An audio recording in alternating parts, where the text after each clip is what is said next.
Stadium plan, Illinois is scrambling to keep the team home. A driver nearly crashed through a family's living room. The family's okay, and we're working to find out how that driver is doing. Grab a coat, brace for strong winds this morning. Rain is done. We are under a wind advisory. We could see some flurries on this Friday, February 20th. Streaming live from Chicago, ABC7 Eyewitness News at 7 starts now. Oh, Friday. Good morning, everybody. Welcome to the day. Yeah, glad to be here with you on this Friday. Wish the weather was a little happier, but we got cloud cover today to speak of. Hi, Sol? Yeah, cloud cover, flurries back to the 30s. And here's the big story for today. Now seeing a wind gust up to 50 miles per hour at Midway. So once we get wind gusts to about 50, that's when we could start to see some smaller tree branches break off.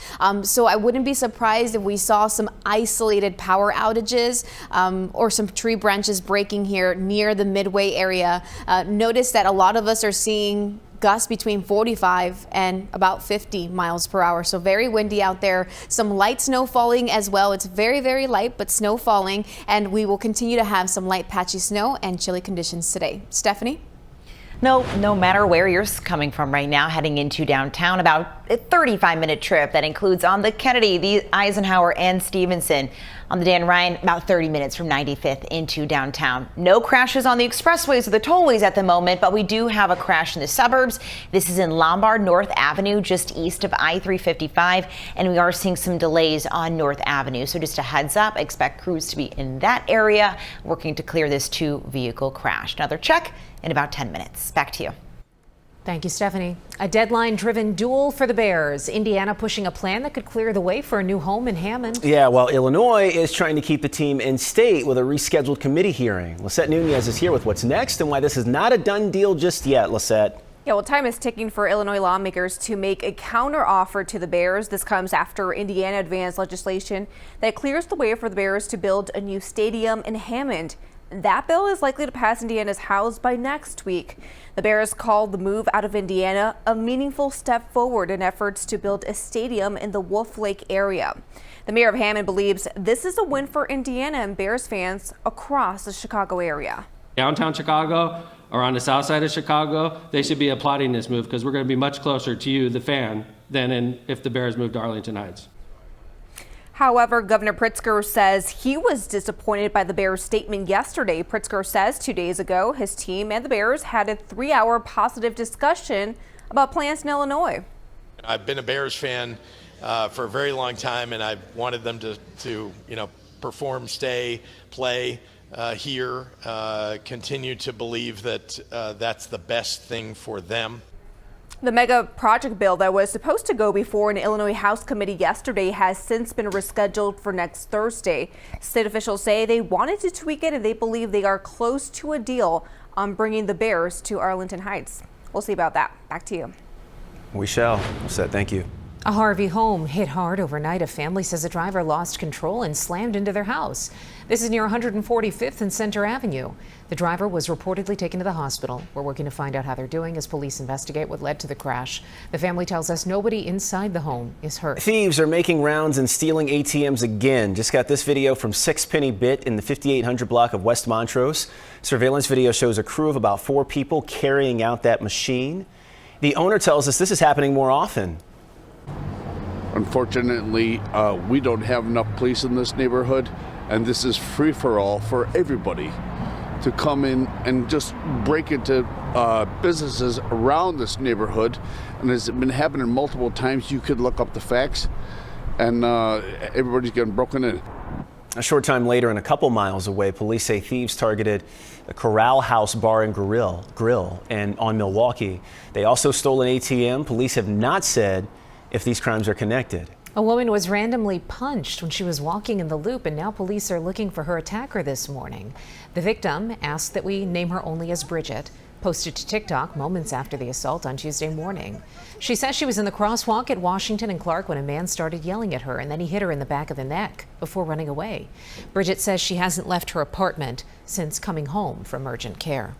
I was kind of in shock, like, how are there this many men out there willing to hurt women? The thought of leaving the house right now is pretty scary. Bridget says she's now receiving counseling. She's working from home. A woman is in the hospital this morning with serious injuries. She was riding a bicycle crossing Montgomery Road at Walcott Street in Aurora when a driver hit her. Police say the woman was initially taken to a local hospital but was later transferred to another facility for more advanced care. The driver stayed at the scene. The man charged in a shooting that hurt 3 people inside of a Jewel is due in court this morning. 19-year-old Elijah Theodore is charged with shooting a security guard and 2 others at the Bronzeville store back in November. He ran away. He was arrested earlier this month in Arizona and brought back to Chicago. Theodore is charged with attempted murder. Britain's probe presses on this morning. Former Prince Andrew seen leaving a police station last night in a Range Rover after more than 10 hours of questioning. He's under investigation on suspicion of misconduct in public office, reportedly tied to emails connected with convicted sex offender Jeffrey Epstein. We are following the latest developments. ABC's Nicole D'Antonio joins us live. Nicole. Yeah, we've been following this closely. King Charles' brother held in custody for nearly 11 hours, becoming the first British royal arrested in nearly 400 years. This morning, this picture of former Prince Andrew leaving the police station is front page news worldwide after the unprecedented arrest of a British royal. Headlines reading, "Now he's sweating, we can see you sneaking out, and what did they know?" The arrest follows the emergence of documents from the U.S. Justice Department detailing communications between Andrew and the late convicted sex offender Jeffrey Epstein. Andrew was arrested at the king's private estate, but sources say the monarch was given no advance notice. The king not answering questions after Andrew's arrest. Your Majesty, how are you feeling after your brother's arrest? Have you spoken to your brother, Your Majesty? Instead, releasing a statement earlier saying what now follows is the full, fair, and proper process, pledging authorities will have his full and wholehearted support and cooperation. Although he was released while still under investigation, Andrew has not been charged and has previously denied any wrongdoing. He was already stripped of his titles because of his ties to Epstein. Survivors reacting to the news. We were all of the survivors that I'm in touch with, so very happy to see that had finally happened, and that the UK was taking steps to actually investigate and hold perpetrators accountable. Meanwhile, according to court documents filed on Thursday, the co-executors of Jeffrey Epstein's estate have agreed to settle a class action lawsuit filed against them by survivors of Epstein's abuse for at least $25 million. The proposed settlement, which a federal judge will have to approve, does not include an admission of wrongdoing. And overnight, Gordon Brown, who was the Prime Minister of Britain during Andrew's trade invoice service, says he submitted new and additional information to local law enforcement, all with the goal to secure justice for those girls and women who were trafficked. Now, if convicted, misconduct in public office carries a maximum sentence of life imprisonment. Terrell. Nicole D'Antonio in Washington this morning. Nicole, thank you. The National Governors Association is pulling out of an annual meeting at the White House after President Trump declined to invite 2 Democratic governors. The president is still expected to meet with governors at the White House this morning, but the event won't be facilitated by the governors group. President Trump had refused to include Democratic governors Jared Polis of Colorado and Wes Moore of Maryland, and he recently blasted them on social media as not worthy of being there. Governor Pritzker will visit Oak Park and River Forest High School this morning in Oak Park. He'll be talking about his push for a ban on cell phones in schools. Earlier this week, in his State of the State address, he outlined plans for a new proposal that would require all school districts and charter schools in Illinois to adopt a policy limiting the use of cell phones during the day. The teenager who fought for her father to be released from ICE custody will be laid to rest today. Ofelia Torres made headlines last fall. The 16-year-old brought attention to her father's case while battling stage 4 cancer. She died last week. Torres' funeral is later today at St. William Parish on North Sayre in Chicago. A nursing group is calling on Congress to stop funding ICE along with Customs and Border Patrol. Members of National Nurses United say the agencies are some of the country's top public health threats. Nurses here in Chicago rallied, claiming the government is taking money from programs like Medicaid to fund ICE. For the first time since the deadly Highland Park 4th of July parade shooting, the city will bring back fireworks. Highland Park announced a 2-day Independence Day plan, a fest and fireworks on July 3rd, followed by the parade and a pool party on July the 4th. A celebration of life for the late Reverend Jesse Jackson, and it's now expanding beyond Chicago. This morning, an update to what we shared yesterday. A public visitation is now set for next Thursday and Friday at Rainbow Push headquarters. Friday, March the 6th, there will be the People's Celebration at the House of Hope. A private homegoing celebration follows on Saturday, March 7th. Organizers also plan events in Washington, D.C. and South Carolina, where he was born and raised. Details are on our website and news app, and we'll have live coverage of the celebrations March 6th and March 7th. 10 past the hour, live and local news just getting started this morning. We are streaming out loud. When we come back this morning, Six Flags is gearing up for a big milestone, and they need a lot of help to pull it off. Details on the hiring event in Gurnee. But first, your 12-hour ABC7 AccuWeather forecast. Complaints about expensive hearing aids. Every time we left hearing, and 2 or 3 days later, we weren't hearing. A local family on the hook for almost $8,000. How Jason Knowles gets results. Coming up next.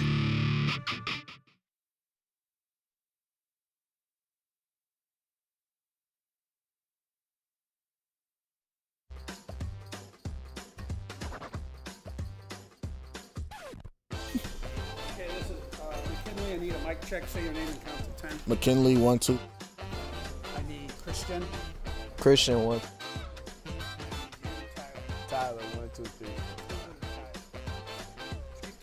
Inquisitive Tyler. Inquisitive Tyler. Tyler.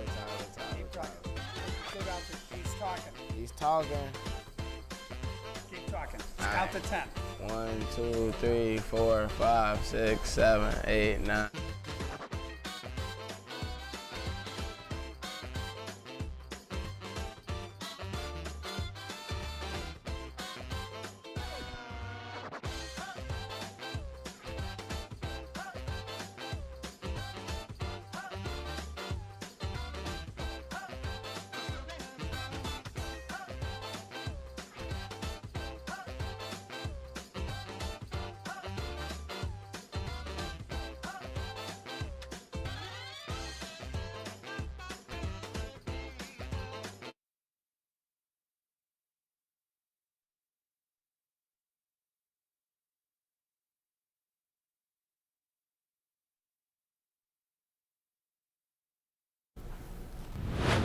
Welcome back. It is 7:12 and it is windy out there. Wind gusts up to about 50 miles per hour at Midway and up to about 40-45 near Valparaiso and Gary. So just very, very windy out there, and it remains that way through the rest of today and into this afternoon. We do have a wind advisory in effect until 4 p.m. today.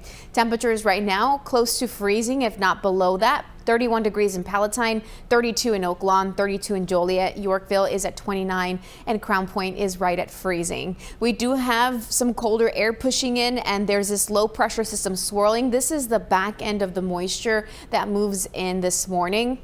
This, though, is really falling apart, so we will see some light patchy snow, and it will be snowing at times, but we're not expecting it to accumulate here today. 9 this morning to show you that, and then by about 2 o'clock, you can see there's another little area of some light patchy snow, so that could happen through the day today, and temperatures are in the mid-30s. By 7 p.m., we're back down to about freezing. Then tomorrow morning, we wake up to clouds, temperatures are in the 20s, and then by the afternoon, we make it into the mid and upper 30s. On Sunday, there could be some lake effect in the morning in northwest Indiana and continues through about midday.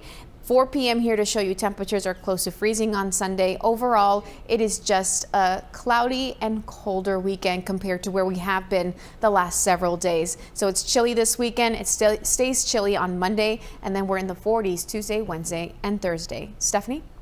Yeah, crews are still out at this very serious crash in the city's north side, Addison and Elston near Kedzie. A lot of crews in this area for sounds like a 3-vehicle crash here. We know people were taken to the hospital, so very serious crash on the city's north side.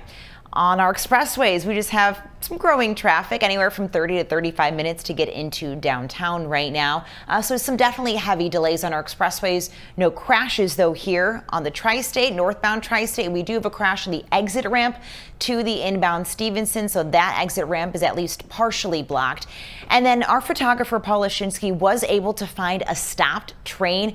We believe it possibly derailed a freight train earlier this morning, so some street closures here in the Dixmoor Harvey area, including Lincoln Avenue, Avenue, Roby Avenue, and Western Avenue, which are all railroad crossings where this train might be blocking some of those lines there. So just a heads up in the Dixmoor area. Terrell, over to you. Got it, Stephanie. Thank you. A local couple was on the hook for almost $8,000 in deposits and financing for a hearing aid that they say did not work properly. This morning, our I-team is getting results after investigating the dispute and uncovering similar complaints about this very same company.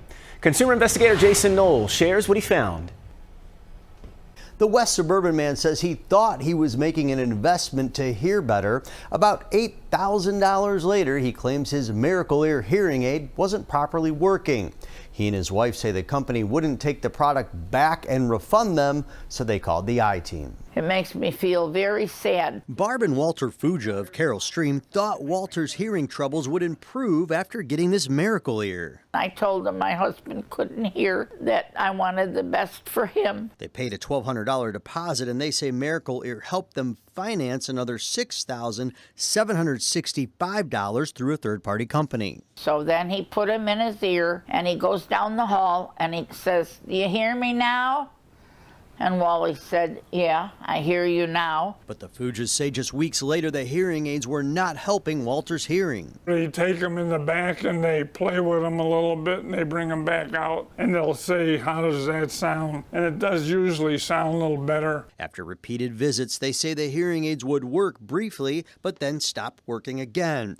This purchase agreement says if a customer is not satisfied or provided with enhanced hearing within 30 days, they can make an exchange or get a full refund minus 10%. And every time we left hearing, and 2 or 3 days later, we weren't hearing. The Fujas say Miracle Ear would not take the product back and give them a refund, so they stopped making those monthly payments. Miracle Ear has an F rating. That Better Business Bureau rating was an F for Miracle Ear headquarters in Minneapolis when we did our interview with the BBB in December of 2025. However, after the I-team reached out to Miracle Ear, the BBB changed it to a not rated status in January. The BBB says that change can happen when information is updated or when a company begins responding to previously unanswered complaints. The low rating here is due to inconsistent responses to customer concerns. Number one, service or repair problems after the sale. Number two, disappointment with how the hearing aids perform. And then number three, questions around promotions or solicitations. Miracle Ear says it takes concerns seriously and points out that the local store where the Fujas got their product has an A+ rating with the BBB. The company says those 103 national complaints to its headquarters represent approximately 0.03% of 350,000 customers. The company says it can't comment on individual cases, but said, "At Miracle Ear, we greatly value customer feedback and remain steadfastly committed to delivering exceptional service and satisfaction. We are always pleased when customers share their appreciation for the support they've received at Miracle Ear locations." We don't have a lot of money. After our first inquiry with Miracle Ear, the Fujas got this $1,000 refund check for their deposit. But after the I-team alerted the local store owner, he said he wanted to further resolve the issue. He upped the refund amount by getting them another check for $200, and documents show the store paid off that $6,765 financed through the third-party company. I can't tell you how wonderful it is that you did that. You really are a blessing to many people. They say they bought a less expensive pair of hearing aids from another company, and they say those hearing aids work well. Always read policies carefully before making a large purchase or financing, and if you're unhappy, demand a refund quickly if you qualify. Jason Knowles, ABC7 Eyewitness News. Eyewitness News streaming at 7 continues after a break.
Teens in need of a job this summer can begin to apply with the Chicago Park District this weekend. Tomorrow is the first of 4 teen opportunity fairs. It's from 10 until 1 tomorrow at Warren Park on the city's north side. The Park District says it's looking for lifeguards, junior laborers, and recreation leaders. Minimum wage was again a hot topic during a U.S. Senate debate. Candidate Juliana Stratton says the minimum should be $25.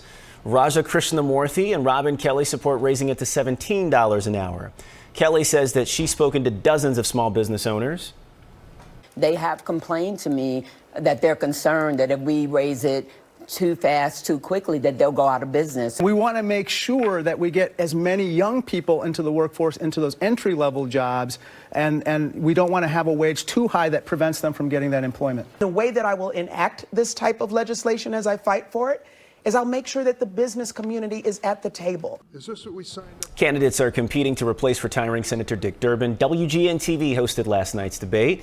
And remember, we have our ABC7 voter guide online and on our app. You can also find more information about the U.S. Senate race and others happening in Illinois, Wisconsin, and Indiana. Illinois' primary election is coming up March 17th. Six Flags Great America is in need of more than 3,000 workers for its upcoming 50th anniversary season. There's a hiring event in Gurnee tomorrow. Anyone is welcome to stop by between 11 and 3. Just enter the amusement park through the employee entrance. Right now, we're going to link up with everybody that's watching Good Morning America. Tanya is here with an update. Hi, Tanya. Hi, you'll see me on TV and here as well. And when we come back on the other side, baseball's back. The Cubs and the Sox open spring play today, and the countdown to opening day is on.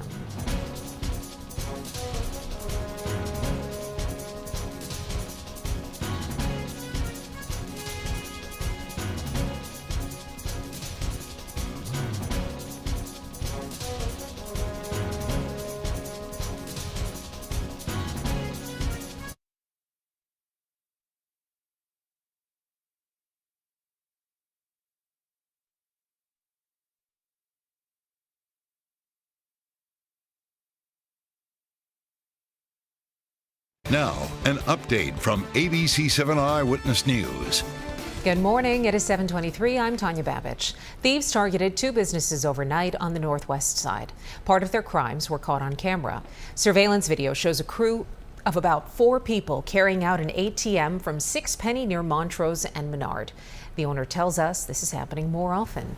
A short time later and a couple of miles away, police say thieves targeted the Corral House Bar and Grill on Milwaukee. They also stole an ATM. Police haven't yet said if the crimes are connected.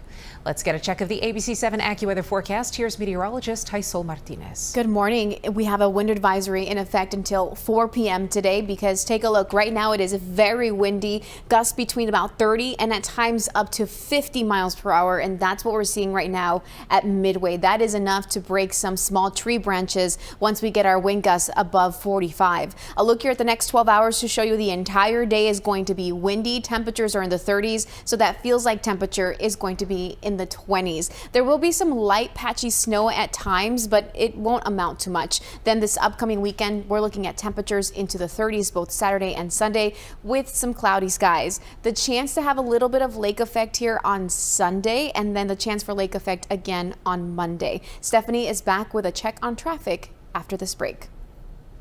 If you want total health care from a provider you trust, Hi, Blair.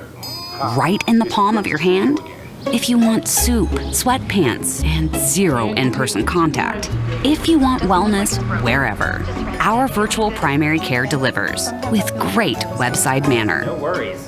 So choose your doctor from our profiles and enjoy the healthiest online relationship you've ever had. House calls have evolved. Advocate Healthcare.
Good morning, everyone. We have a pretty serious crash here in the city's north side. It's at Addison and Elston, sort of near Kedzie here. Involves 3 vehicles and people were taken to the hospital. So this entire area is jammed up right now. Avoid it for the time being. Taking a look across our inbound expressways, anywhere from 35 to 40 minutes to get into downtown right now. No crashes on the expressways, just heavy traffic there.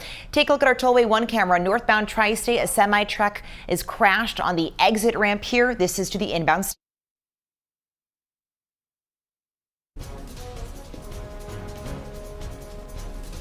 7:27. Guess what? What? It's Friday. Friday? Yeah. Just gotta make it through the day. Oh, man. And get a break. And we got to make it through the whole weekend with these clouds. That's okay. I'll take Through clouds. the weekend, that's and right. It's sleep. good sleeping in weather. You're right about that. Yeah, more on the forecast with Hysel in a bit. Now to a must-see for General Hospital fans. A special tribute episode honoring Luke Spencer airs this afternoon. In the standalone episode, Port Charles comes together to remember Luke as Lulu faces grief she never fully processed. A simple photo sparks a day of stories, laughs, and reflection, pulling in familiar faces like Laura, Sunny, Carly, and Elizabeth. It's an emotional salute to Luke's legacy and a tribute honoring the late Tony Gary. The Luke Spencer special episode airs today at 2 p.m. on ABC7. If it wasn't airing in the afternoon, I'd say that's why Diane and Tracy are Yeah, here exactly. right now. Yeah. Baseball returns today as the Cubs and the White Sox play their first spring training game of the season in Mesa, Arizona. Single game tickets for all 2026 Cubs games go on sale today. Fans can start to buy up seats for select games at 10 o'clock this morning. And this year, the team is celebrating 150 years as a National League franchise. Chicago's very own. Yes. Bottom of the hour coming up, streaming here at 7 this morning, a powerful push for peace. Project Swish Chicago is hosting 29 hours of peace, helping young men build community and support. We're live with the founder. Plus, why bring carnival-style celebrations to Chicago? Well, we're asking. And guess what? We get the inside scoop this morning. And a new Toy Story tech twist. We got your first look at Toy Story 5 and why this time Woody and Buzz face a threat they did not see coming.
Streaming live from Chicago, ABC7 Eyewitness News at 7 continues.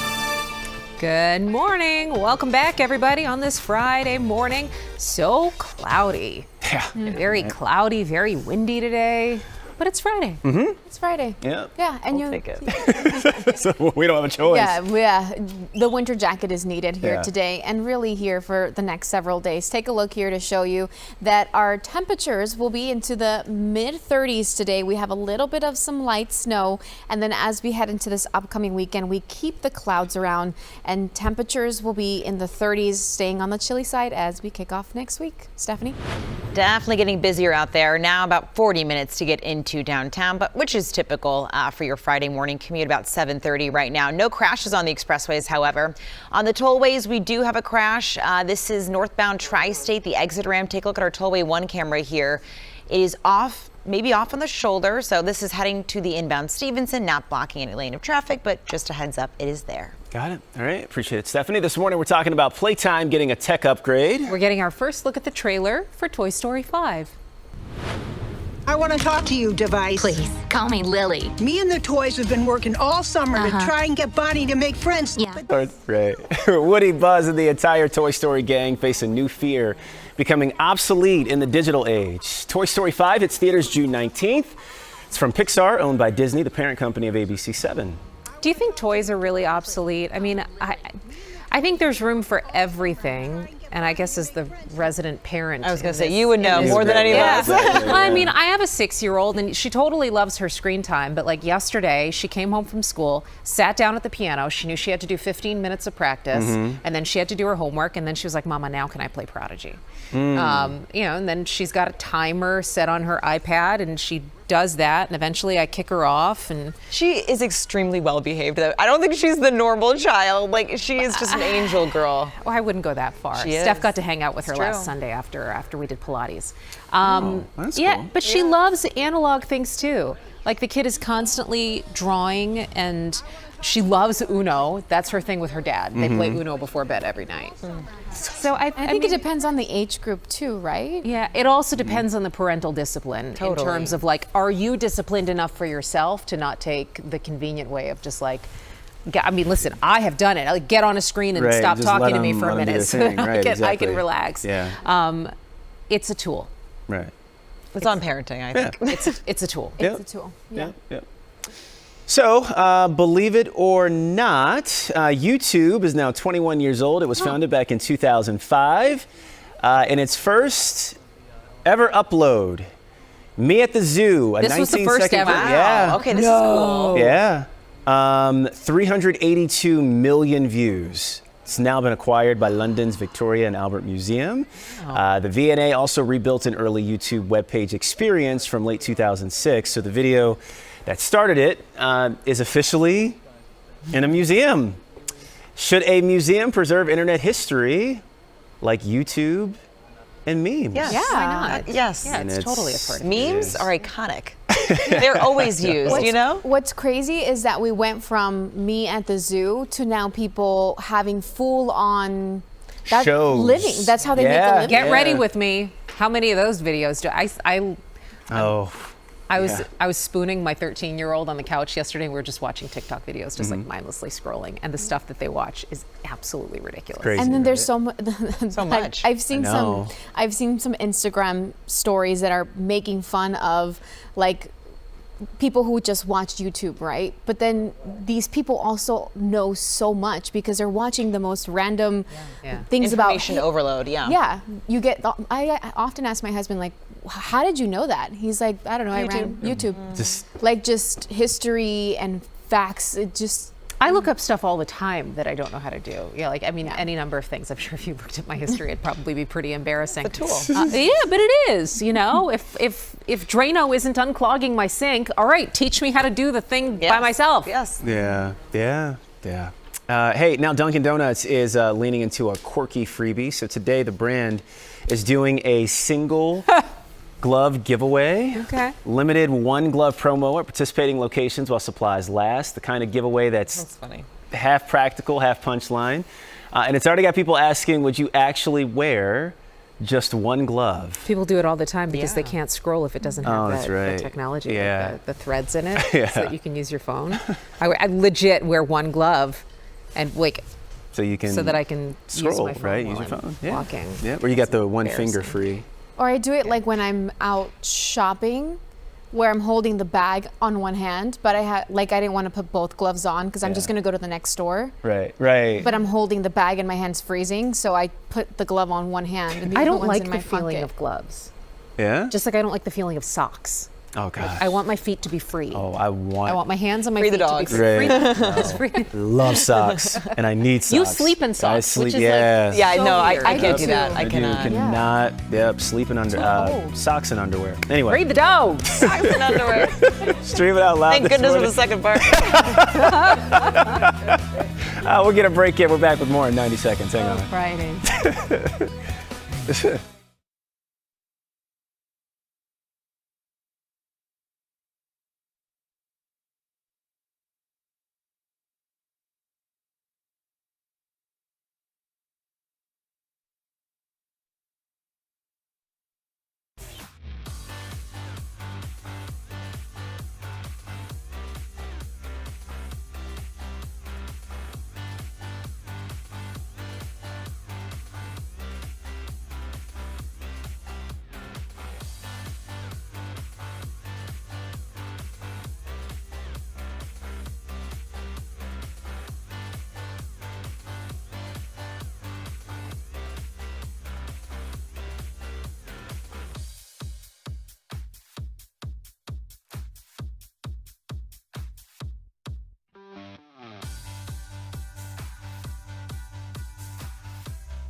Happy Friday. We go back to winter-like conditions today. It is windy out there as well, so we do have a wind advisory in effect until 4 p.m. today. Notice here wind gusts anywhere from about 30 to 45 miles per hour, but I've seen a midway gust to about 50 already, so just very windy out there, and it remains that way through the rest of this morning and into this afternoon as well. Take a look here to show you our temperatures right now are close to freezing. We pretty much stay close to that through the rest of the day today, maybe just moving up a few more degrees for today, with every now and then seeing an occasional snow shower, and it's mostly cloudy today. Saturday and Sunday, both weekend days, will have lots of cloud cover, mainly cloudy. The average high on Saturday is 38 and our forecast is 38. So it's about where we should be for this time of year. Sunday, we're at about freezing with flurries around and maybe some lake effect snow that sets up in northwest Indiana in the morning here on Sunday. Then on Monday, the chance again for some lake effect in northwest Indiana, low 30s for our high temperatures, and then 40s Tuesday, Wednesday, and Thursday. Stephanie? Hi, so our highest travel time right now is on the inbound Eisenhower, tracking about a 45-minute trip from Manheim into the Jane Byrne interchange. Second highest is on the Kennedy, tracking about a 40-minute trip from O'Hare into downtown, and about 30 minutes on the inbound Stevenson and the Dan Ryan. Speaking of the Dan Ryan, we do have a crash here on the inbound side just past the 31st Street exit ramp there in the local lane, so that's why you're seeing some delays approaching 31st Street there. Over on I-55, another crash on the northbound side here just past Cass Avenue. Not seeing a huge delay with this crash, but just a heads up, that crews are there working to clear it as we speak. Back to you. All right, got it, Stephanie. Thank you. This morning, a Chicago group is creating space for young men to talk, heal, and build community. And they're doing it on the court. Project Swish Chicago is hosting 29 Hours of Peace, a 29-hour community lock-in focused on nonviolence, healing, and unity. McKinley Nelson, founder of Project Swish Chicago, is here this morning. Christian Lowe, Tyler Nixon, also in the Project Swish family, all here. Guys, good morning. Really, really nice to have you. Good morning. Hey, McKinley, I want to start with you. Project Swish, why the need for it? Why did you start it? Well, I played basketball. You hear it Swish in the title of it, it's yeah. centered around basketball. I played basketball through high school. I played at Whitney Young. But a lot of guys that I played with, just kind of growing up in the Auburn Gresham neighborhood, they didn't make it that far, right? Yeah. I lost them to gun violence. And so I started the project selfishly. Honestly, I wanted to save my friends. We started off for 18 to 25-year-olds because it was strictly about my peers, right? But as the program grew, and we realized how much everybody loves basketball, we expanded into high school, we expanded to elementary school. So in our 8-year span, almost 8 years, we've had about 10,000 kids be a part of the program. Wow. So, we're growing. Yeah. Congratulations, and still growing, right? 29 Hours of Peace, it's one of the programs. How does this work? It's a lock-in, right? It is a lock-in. So we kicked it off at 26 hours for my 26th birthday. Oh, nice. I just turned 29 a couple weeks ago. So this is my birthday party with the community. We have about 150 kids from the inner city. They're going to be locked in with us for 29 hours straight, but the goal is for them to learn and leave with 29 new ideas, right? Yeah. So we have some entrepreneurship programming, we have some financial literacy programming, some mental health programming. There's a ton of basketball. I know that the boys are excited about that. Chance the Rapper and his organization, Social Works, is coming through with their open mic. So there's some art and performance in there as well. So we're super excited. Is it all in one place? Are there different stations? If I'm walking into the door of this lock-in, what do I see? So we have a full schedule, right? So we'll be all over Kennedy King College. Yeah.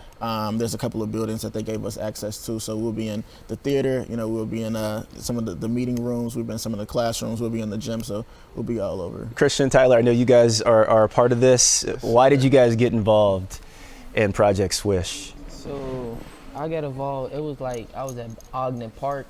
Back then, I was like in 7th, 8th grade, and I was playing basketball. Well, how old are you now? I'm 18. 18, gotcha. Yes, a senior. So back in 6th grade, 7th grade, 8th grade, I was a part of Project Swish and stuff. Like it was a good program, and I started liking it, and I started going to the 27 hours a piece, like for 3 years straight, and I liked it and all. Like I found a brother, him right here, Tyler. My brother. Yeah. Are you, now you like brothers as in, this bond that's been built, right? Yeah. I became cool with Project Swish probably like 8th grade. I was coming into high school. They were running like open runs. They host open runs around the cities. Like he said, they got one in Ogden, and then there's one in my school at Dunbar. I attend Dunbar High School. It's called open runs? Yeah, they're like All right, so it's like, Uh-oh. it's like a, if you're a basketball player, it's 5-on-5s basically. Oh, got you. Okay. It's open runs, but it's more than open runs for certain kids because it's like a safe space to get out. For me, it was like a way for me to get out and meet new people. I always had the same circle when I was in elementary school, so when I met him, he exposed me to him, and like he said, that's like my brother now. Yeah. So it started off at Dunbar, and then we went to the first lock-in. Then after that, we did a spring break trip. That's when we really got locked in. Yeah, you traveling. Hey, I see the T-shirt. Yes, what's the deal with it? This is the, I can hold it up? Yeah, All you sure can. This is the new shirt for the 29 hours apiece tomorrow. There it is, right. McKinley, before we let you guys go, anything you need to keep this going? How can we help? I mean, for sure. If I always encourage people to visit the ProjectSwishChicago.com website. Yep. There's a big tab on there, and it's pay it forward. Yeah. Right. You can pay it forward with your time. We always accepting volunteers, but also donations go a long way. We've got a tremendous amount of help from Blue Cross Blue Shield, but more support is always needed to helping these young guys. Kenley, Christian, Tyler, Project Swish. Really appreciate you guys coming by this morning. Good luck with the big event. We're going to get a break in. We got more coming up right after this.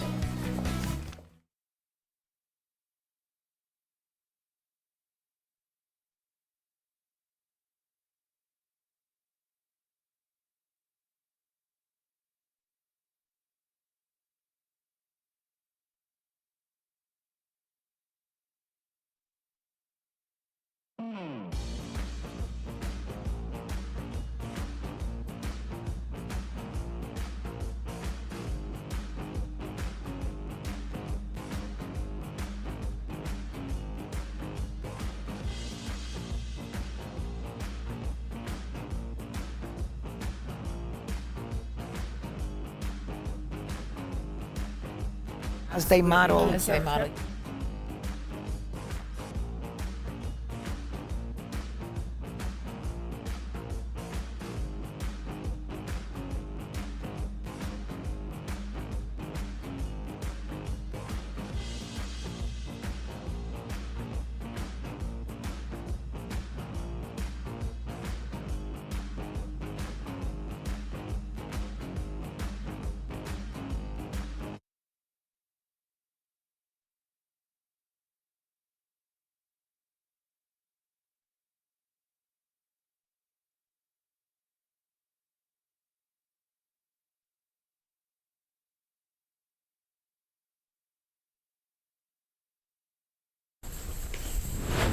Happening this weekend, an immersive Dominican cultural celebration, La Cultura Dominicana, bringing carnival vibes to Chicago.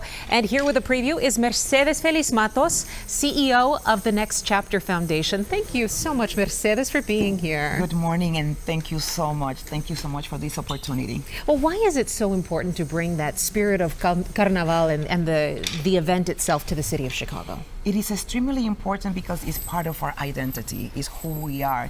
And the carnival is one of the biggest celebrations that we have where people come together and celebrate our culture.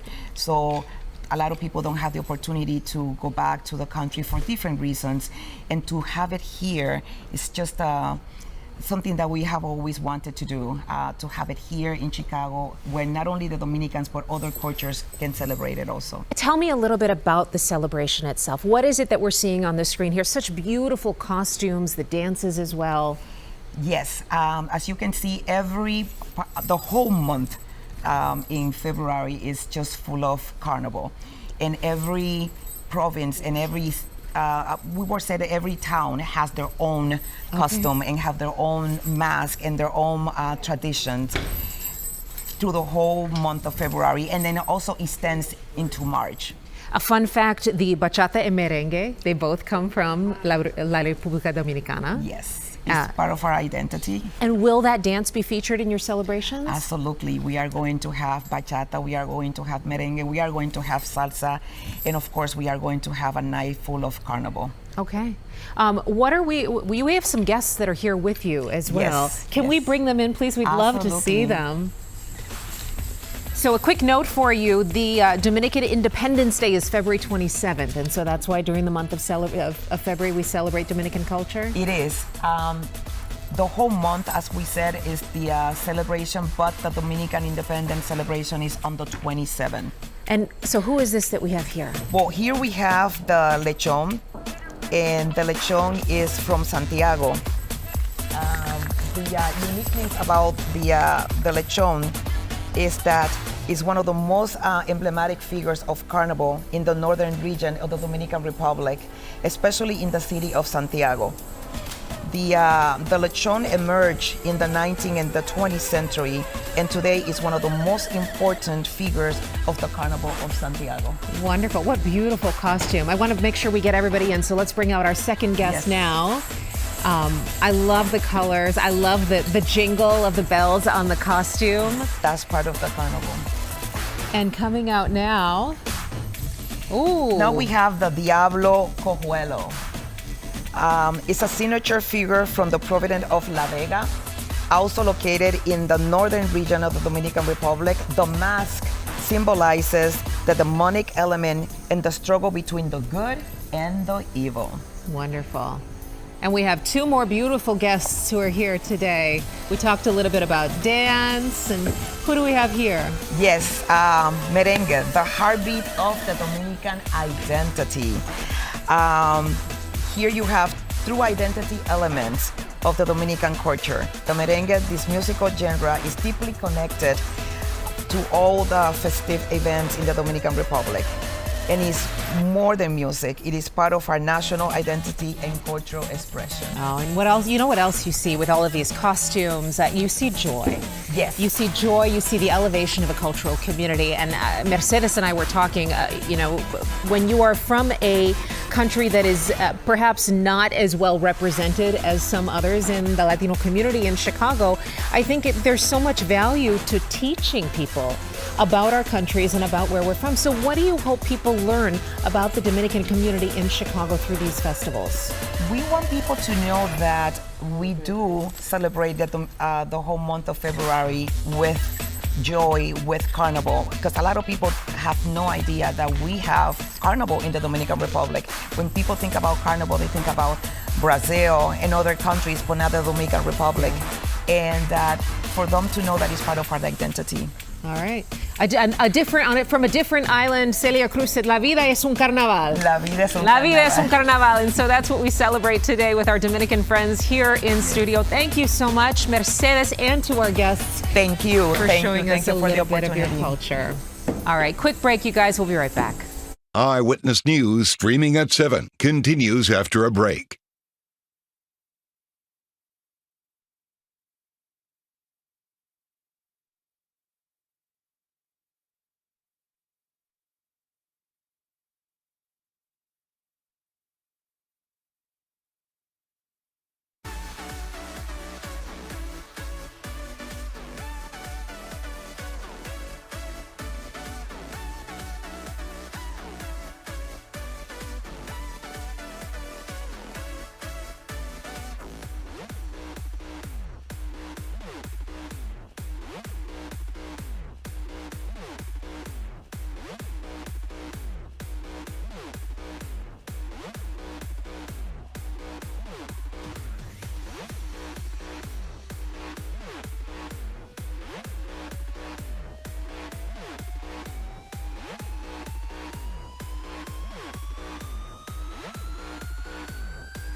All right, let's do Festival Friday. Let's do it. The Chicago Winter Jazz Fair is today with musicians, emerging student artists, educators, and jazz enthusiasts all coming together for a full day of live performances, panel discussions, and more. The event features a wide range of Chicago-based artists and ensembles, along with a special closing tribute honoring the legacy of Miles Davis as part of his centennial celebration. The 14th year for the West Suburban Community Pantry Chef Celebration. 8 top local chefs will dazzle guests with appetizers and cocktails, followed by a collaborative 7-course dinner. Plus silent and live auctions, a raffle, and more. Our very own Dion Miller right there will host that event, supporting the pantry's 30-plus year mission of providing food access, enrichment programs, and support services to families facing hunger in DuPage and Will counties. More than 2,000 people will climb 94 flights at the former John Hancock Center for the 29th annual Hustle Chicago. The event raises funds for respiratory health associations to support lung cancer research and more. The event, it finishes at the 360 Chicago Observation Deck, also hosts 40 elite athletes competing in the U.S. Tower Running Championship, along with an elite climb division and a half climb option. I would be happy just to get to the top. I'm pretty sure Christian Picos did it last year. Yeah, he did do it. Yeah, he did do it. That's right. I'm learning how to. Will you guys teach me a little merengue and bachata after we go? A special thank you to our friends telling us all about Carnival here in Chicago. We'll have that information for you on our website, abc7chicago.com. And today on Windy City Weekend, you can see this, giving you a sneak peek of ABC7's Black History Month special, Our Chicago Manning Up, and a special performance by former American Idol contestant Paul McDonald, all coming up at 11:30 this morning. And before we get out of here this hour, National Leadership Day today, among many other things that you can celebrate today. There you go. All right, let's celebrate all of it. Let's celebrate diverse cultures too, the month of February. All right, folks, that's going to do it for us for our streaming show at 7 a.m. We've got